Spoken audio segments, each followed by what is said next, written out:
Hello, welcome back. If this is your first time, you don't have to subscribe, like, or any of that crap. I don't really care. I just care that, I don't know, that you're having a good day. Well, anyway, this is my WandaVision episode 8, previously on review and previous on the title of the episode. That's a good episode title. But, this will be my episode review for that, and, just quick, I really thought this episode was amazing and great, but we don't have enough time to go into that right now, so let's roll that intro.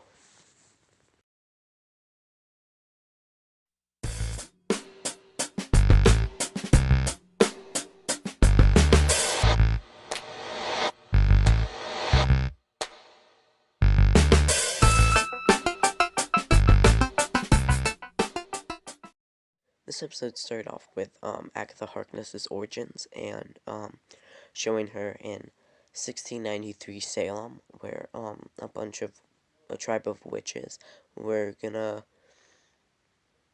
kill her, and one was her mother. And if you notice, when her mother uses her powers, it kind of created a blue crown, and showing that every magician, kind of, unless they're like from Doctor Strange, has a different color of power. Purple, for Agnes, red, orange, blue. But that her Agatha's mother had a crown. Maybe in the future, when Wanda uses her magic, she will have a crown. When Wanda was in Agatha's basement, Agatha said that Pietro, she called him Pietro because Pietro was just Agatha's eyes and ears into Wanda's life, and that means that Pietro was just a vessel. So maybe that vessel's real name was Peter Maximoff, and I'll have more to say about that later. But during this scene, we see all that transformation stuff, and it shows that Wanda doesn't even know really any spells. Man, she somehow did this magical thing that nobody else could do, but she doesn't know how to use it with all these defense charms that Agatha put around, and the transformation, which takes years of mastering, that Wanda just did without mastering it at all. And I don't know. I don't know if that's Nicholas Scratch the bunny anymore, because he just ate that bird. Maybe Nicholas Scratch likes birds. I don't know. But this scene was weird, man. It was great. It was, man, this scene was like 6 minutes long, and it didn't feel like that. These WandaVision episodes passed by so fast. But anyway, Agatha grabs a piece of Wanda's hair to, like, I don't know, maybe that's just like a witch thing. We see other people do it. But then Agatha opens up one of her doors transform, and I like it whenever there's a door in the place where they're going, you see the actual door where that would have been in. And this goes to Wanda's apartment back in Sokovia, where her parents were alive and everything. And her dad came home, and he sells DVDs and stuff for a living, which I don't know if that gets you a lot. But anyway. But then Pietro is there, the real one, as a kid, and then her mom, which debunks the theory that the people from the commercials were Wanda's parents. But then Wanda and her parents, Wanda comes out, and they have this thing called TV night where they practice their English and try not to speak Sokovian, and Agatha picks the Dick Van Dyke Show Season 2, Episode 21. On IMDb, it's Season 2, Episode 20. This one, it may look like a walnut, which is like 9.2 on IMDb, but we see her and her family really enjoying it, and, man, everybody I was watching this around for the second time looked terrified after they were so happy, and then boom, the bomb. It looked terrified. The first time it jump scared me, but oh my god. Oh man. Doctor Strange horror, but Yes, they go under the bed and everything, and the one thing that survives that attack, where there's the TV showing that the Dick Van Dyke Show episode was still on, and Wanda says, by the end of the episode, it was all a dream, and I don't know why I put on that accent. It's really stupid.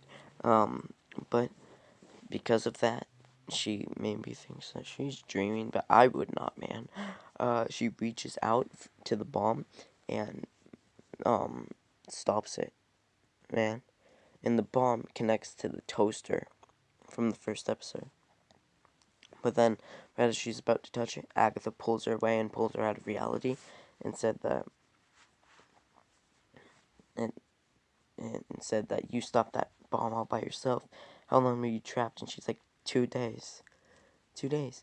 And that's really weird. Wanda stopped it. But then we go through the door where she's in Hydra, and a rebellious Agatha calls it the rebellious years, but then she touches the scepter, and the Mind Stone opens up to her, and we see this again. How does the Mind Stone go back into the scepter's form? I don't know, but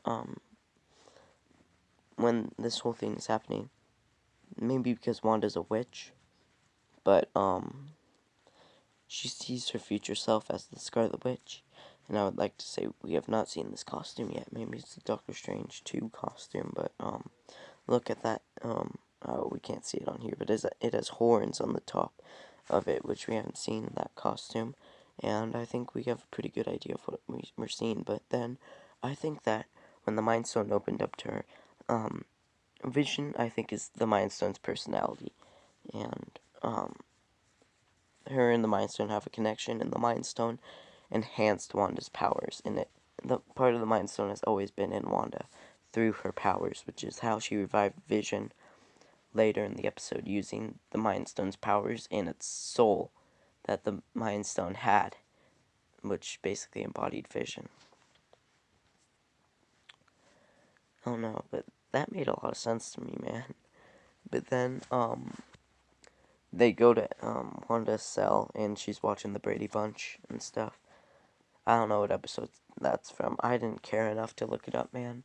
But then we go to 2016, right before Captain America Civil War, where Wanda's just in a room watching Malcolm in the Middle, which is my favorite sitcom of all time. But anyway, Vision walks in, right, and he sits down, and we see the whole going through the wall thing that they talked about in Civil War, but we see a house fall on Hal, and this is Season 7, Episode 2, Health Insurance, where Hal learns he hasn't had health insurance for the past 2 years, so he tries to be safe, but then a house falls on him. And Vision asks if this is supposed to be funny, and Wanda says, like, it's not that type of show, he's not actually hurt. And Vision, they just talk about what I've never had a loved one to lose. I'm sorry about Pietro and stuff. But then we see the scene from that episode where Craig gets tied up and like because they think he's the mole and like it's hilarious. But then we see Vision laugh and that and he's like, oh sorry, and Wanda's like, no, it's funny, you're supposed to laugh.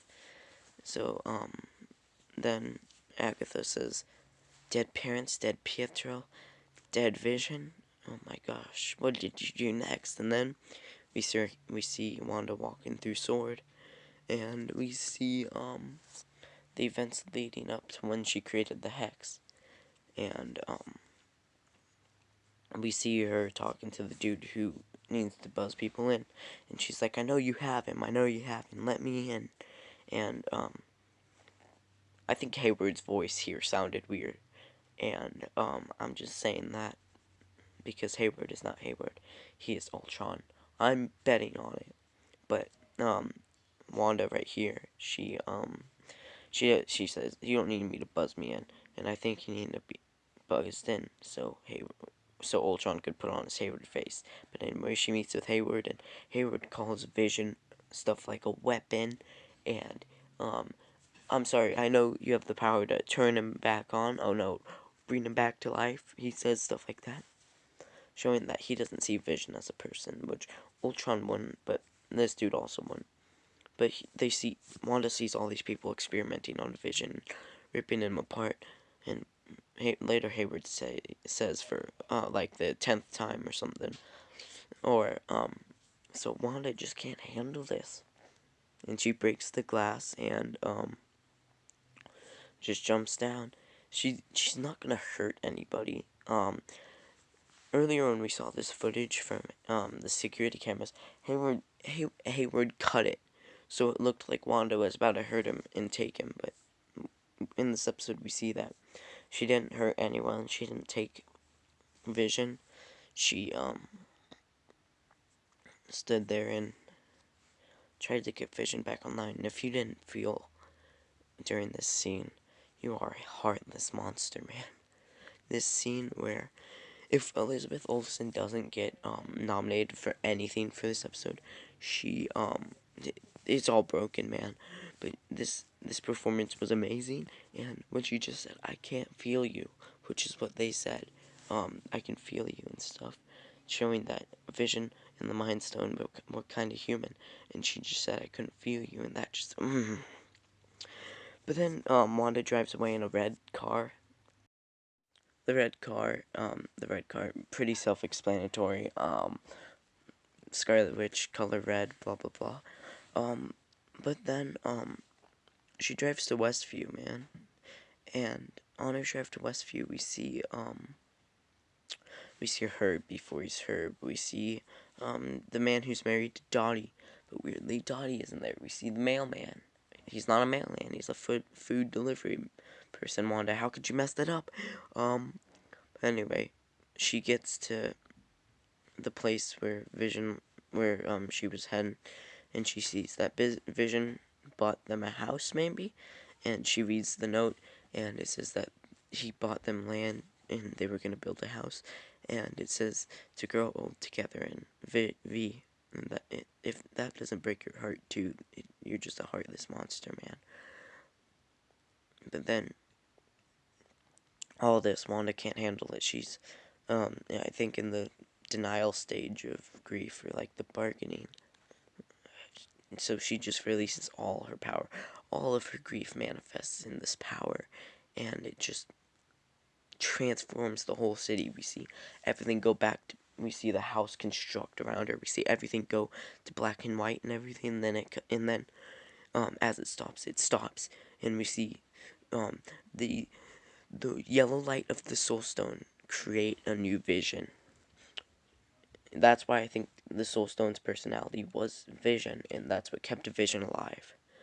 And we see Vision, and we see how Wanda created this whole hex in the first place, and we see that Vision's like, "Wanda, we're home," and stuff from the trailer, and it just goes full circle, and I feel once we are able to binge the whole series, it will be a masterpiece and beautiful. But then we see Wanda go to her 50s look, and then the night after that, the first episode will start. Or a couple hours, I don't know. But then we see Agatha and Wanda spectating. And this ending, this part reminded me of the ending for episode 4, where Vision looks straight into the camera, weirdly, with the Jimi Hendrix music. But then Wanda's, and then it cuts. Wanda's in the audience where they actually filmed that black and white episode. And we see all the walls were blue and stuff, and that's pretty cool. But then we follow her outside where her kids are yelling, and Agatha's out there. And she's saying, "There's only one person that, you know how powerful you are. You know how powerful you are. You have chaos magic." And, Wanda has chaos magic from the comics, and, they don't get into it, but in the comics, she's, cursed by the demon Chthon as a baby, where she gets the chaos magic, and Agatha calls her the Scarlet Witch, and they didn't think she existed. They didn't think the Scarlet Witch existed, but it turns out she does. And I'm really looking forward to next episode to see where this leads off. Maybe a final battle where Sweet Dreams starts playing, and Evan Peters, Peter Maximoff starts, to defeat Agatha or whatever. I don't know. Just a hope. But, that's really it for the final episode. She has the name Scarlet Witch right now, and, then we get to the post-credit scene where Hayward is outside the Hex, and they're saying he's ready to come online with the space shuttle they got from Wanda's Hex with all of Wanda's energy, and that's the one thing they needed to revive. Vision. But this is not Vision. The Mind Stone is what gave Vision his powers. This is White Vision, emotionless and stuff from the comics. He did not revive Vision. If Hayward is Ultron, he just gave Ultron a new body, and he's gonna send that Vision in to defeat the other Vision, and I'm really looking forward to next episode. That is not Vision, it's a heartless monster. The Soul Stone is what gave Vision his powers, and next episode I really hope after, in a final battle of every time, there's the part where the heroes lose, and when that part happens, I really hope that, we really get, Peter Maximoff in it, and we see, after the Hex breaks and everybody's free, because we know that's gonna happen. I really hope that Sweet Dreams starts playing, time freezes, and we get a Quicksilver moment that we never got in the MCU. But that's just a fanboy thing. But I'm really excited to see what's going on with Monica next episode. We might get a lot. We're gonna get. No, we're not gonna get all the answers, but I'm really excited. I thought this episode was really good. I'm sorry for all the background noise. It's like 1 o'clock, and I think my sister's making food. That is really my review for this episode. I'd really appreciate it if you could like, share, and subscribe, and that's really all. Leave this video a like, comment, I don't know. But have a great day, and just remember, have a great day. Goodbye.